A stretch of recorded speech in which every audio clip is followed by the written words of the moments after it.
हरे कृष्णा दोस्तों, आज की गीता ज्ञान की नई वीडियो में आप सभी का परिवार से स्वागत है। दोस्तों, युवा अवस्था में यानी जो मेरी उम्र है, इस अवस्था में या इससे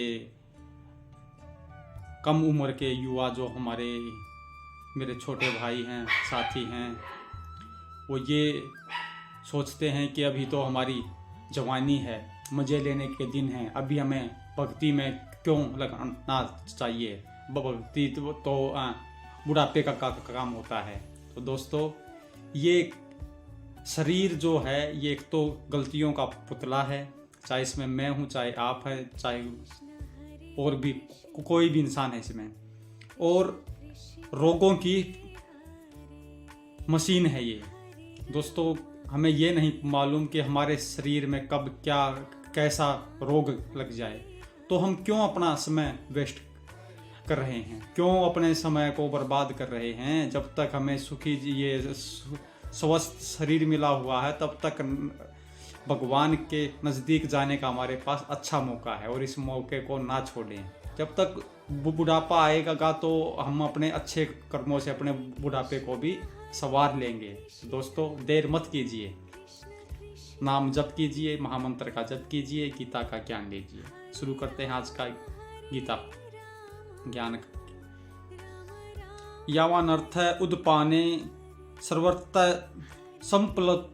संपलु तोदके तावान सर्वेषु वेदेषु ब्रह्मांड से विजानत। एक छोटे से कूप का सारा कार्य एक विशाल जलाशय से तुरंत पूरा हो जाता है। इसी प्रकार वेदों के आंतरिक तात्पर्य जानने वाले को उनके सारे प्रयोजन सिद्ध हो जाते हैं। वेदों के कर्मकांड विभाग में वर्णित अनुष्ठानों एवं यज्ञों का ध्येय आत्मा साक्षात्कार के कर्मिक विकास को प्रोत्साहन करना है, और आत्म साक्षात्कार का ध्येय भगवत गीता के 15वें अध्याय में इस प्रकार स्पष्ट किया गया है। वेद अध्ययन का ध्येय जगत के आदि कारण भगवान श्री कृष्ण को जानना है। अतः आत्म साक्षात्कार का अर्थ है श्री कृष्ण को तथा उनके साथ अपने शाश्वत संबंध को समझना। कृष्ण के साथ जीवों के संबंध का भी उल्लेख भगवत गीता के 15वें अध्याय में ही हुआ है। जीवात्माएं भगवान के अंश स्वरूप हैं, अतः प्रत्येक जीव द्वारा कृष्ण भावनामृत को जागृत करना वैदिक ज्ञान की सर्वोच्च पूर्ण अवस्था है। श्रीमद् भागवत में इसकी पुष्टि इस प्रकार हुई है।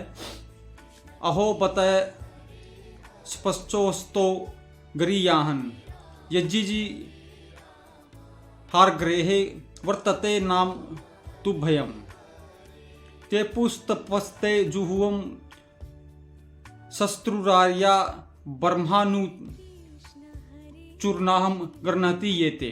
हे प्रभु, आपके पवित्र नाम का जाप करने वाला भले ही चांडाल जैसे निम्न परिवार में क्यों न उत्पन्न हुआ हो, किंतु वह आत्म साक्षात्कार के सर्वोच्च पद पर स्थित होता है।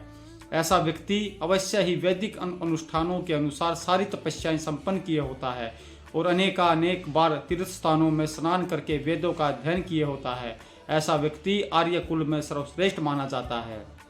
अतः मनुष्य को इतना बुद्धिमान तो होना ही चाहिए कि केवल अनुष्ठानों के प्रति आसक्त न रहकर वेदों के उद्देश्य को समझे, और अधिकाधिक इंद्रिय तृप्ति के लिए ही स्वर्गलोक जाने की कामना न करे। इस युग में सामान्य व्यक्ति के लिए न तो वैदिक अनुष्ठानों के समस्त विधि विधानों का पालन करना संभव है, और न सारे वेदांत तथा उपनिषदों का सर्वांग अध्ययन कर पाना सहज है। वेदों के उद्देश्य को संपन्न करने के लिए प्रचुर समय, शक्ति, ज्ञान तथा साधन की आवश्यकता होती है। इस युग में ऐसा कर पाना संभव नहीं है, किंतु वैदिक संस्कृति का परम लक्ष्य भगवान नाम कीर्तन द्वारा प्राप्त हो जाता है, जिनकी संस्तुति पतित आत्माओं के उद्धारक भगवान चैतन्य द्वारा हुई है। जब चैतन्य ने महान वैदिक पंडित प्रकाशन सरस्वती से पूछा कि आप वेदांत दर्शन का अध्ययन न करके एक भावुक की भांति पवित्र नाम का कीर्तन क्यों करते हैं, तो उन्होंने उत्तर दिया कि मेरे गुरु ने मुझे बड़ा मूर्ख समझकर भगवान कृष्ण के नाम का कीर्तन करने की आज्ञा दी। अतः उन्होंने ऐसा ही किया, और वे पागल की भांति भावोन्मत्त हो गए। इस कलयुग में अधिकांश जनता मूर्ख है, और वेदांत दर्शन समझ पाने के लिए पर्याप्त शिक्षित नहीं है। वेदांत दर्शन के परम उद्देश्य की पूर्ति भगवान के पवित्र नाम का कीर्तन करने से हो जाती है।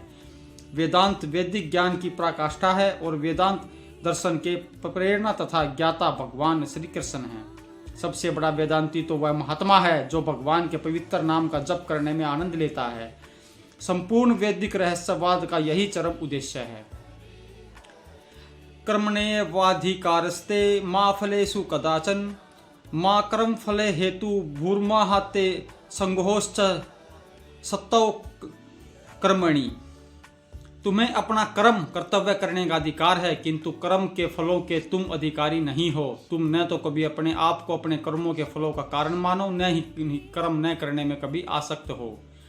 यहाँ पर 3 विचारणीय बातें हैं: कर्म, विकर्म तथा अकर्म। कर्म स्वधर्म के वे कार्य हैं जिनका आदेश प्रकृति के गुणों के रूप में प्राप्त किया जाता है। अधिकारी की सम्मति के बिना किए गए कर्म विकर्म कहलाते हैं, और अकर्म का अर्थ है अपने कर्मों को न करना। भगवान ने अर्जुन को उपदेश दिया कि वह निष्क्रिय न हो, अपितु फल के प्रति आसक्त हुए बिना अपना कर्म करे। कर्म फल के प्रति आसक्त रहने वाला भी कर्म का कारण है। इस तरह वह ऐसे कर्म फलों का भोक्ता होता है। जहाँ तक निर्धारित कर्मों का संबंध है, वे 3 उपश्रेणियों के हो सकते हैं, यथा नित्य कर्म, आपातकालीन कर्म तथा इच्छित कर्म। नित्य कर्म फल की इच्छा बिना शास्त्रों के निर्देश अनुसार सतोगुण में रहकर किए जाते हैं। फल युक्त कर्म बंधन के कारण बनते हैं, अतः ऐसे कर्म अशुभ हैं। हर व्यक्ति को अपने कर्म पर अधिकार है, किंतु उसे फल से अनासक्त होकर कर्म करना चाहिए। ऐसे निष्काम कर्म निसंदेह मुक्ति पथ की ओर ले जाने वाले हैं। अतएव भगवान ने अर्जुन को फलासहित रहित होकर कर्म के रूप में युद्ध करने की आज्ञा दी। उसका युद्ध विमुख होना आसक्ति का दूसरा पहलू है। ऐसी आसक्ति से कभी मुक्ति पथ की प्राप्ति नहीं हो पाती। आसक्ति चाहे स्वीकारात्मक हो या निषेधात्मक, वह बंधन का कारण है। अकर्म पापमय है, अतः कर्तव्य के रूप में युद्ध करना ही अर्जुन के लिए मुक्ति का एकमात्र कल्याणकारी मार्ग था।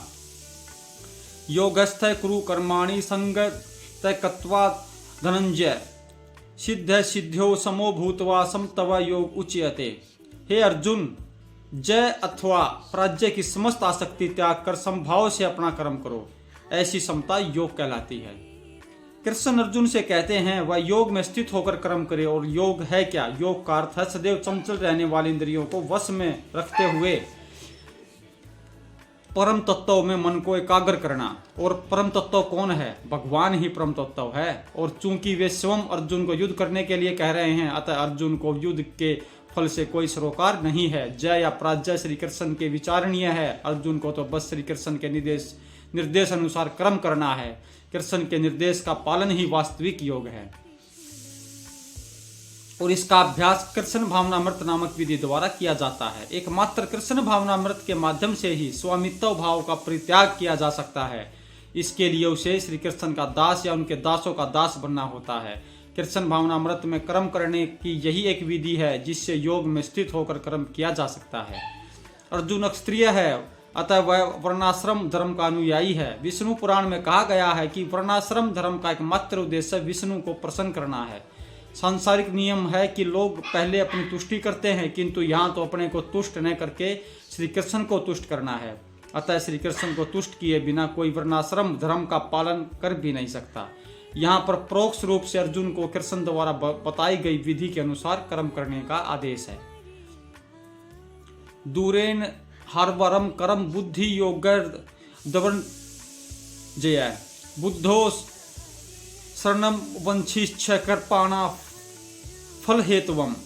हे धनंजय, भक्ति के द्वारा समस्त गर्हित कर्मों से दूर रहो और उसी भाव से भगवान की शरण ग्रहण करो। जो व्यक्ति अपने सकाम कर्म फलों को भोगना चाहते हैं वे कृपण हैं। जो व्यक्ति भगवान के दास के रूप में अपने स्वरूप को समझ लेता है वह कृष्ण भावनामृत में स्थित रहने के लिए अतिरिक्त सारे कर्मों को छोड़ देता है। जीव के लिए ऐसी भक्ति कर्म का सही मार्ग है। केवल कृपण ही अपने सकाम कर्मों का फल भोगना चाहते हैं, किंतु इससे वे बहुबंधन में और अधिक फंसते जाते हैं। कृष्ण भावनामृत के अतिरिक्त जितने भी कर्म संपन्न किए जाते हैं वे गर्हित हैं, क्योंकि इससे कर्ता जन्म मृत्यु के चक्र में लगातार फंसा रहता है। अतः कभी इसकी आकांक्षा नहीं करनी चाहिए कि मैं कर्म का कारण बनूं। कृष्ण भावनामृत में हर कार्य श्री कृष्ण की तुष्टि के लिए किया जाना चाहिए। कृपणों को यह ज्ञात नहीं है कि देववश या कठोर श्रम से अर्जित संपत्ति का किस तरह से सदुपयोग करें। मनुष्य को अपनी सारी शक्ति कृष्ण भावनामृत अर्जित करने में लगानी चाहिए, इससे उसका जीवन सफल हो जाएगा। कृपणों की भांति अभागे व्यक्ति अपनी मानवीय शक्ति को भगवान की सेवा में नहीं लगाते। दोस्तों, आज का गीता पाठ इतना ही। कल आपके सामने फिर हाजिर होंगे एक नई वीडियो के साथ। तब तक के लिए आप भी महामंत्र का जप अवश्य कीजिए। हरे कृष्ण कृष्ण कृष्ण हरे हरे, हरे राम राम राम हरे हरे। श्री हरि की कृपा आप सब पर परिवार सहित बनी रहे। हरे कृष्णा।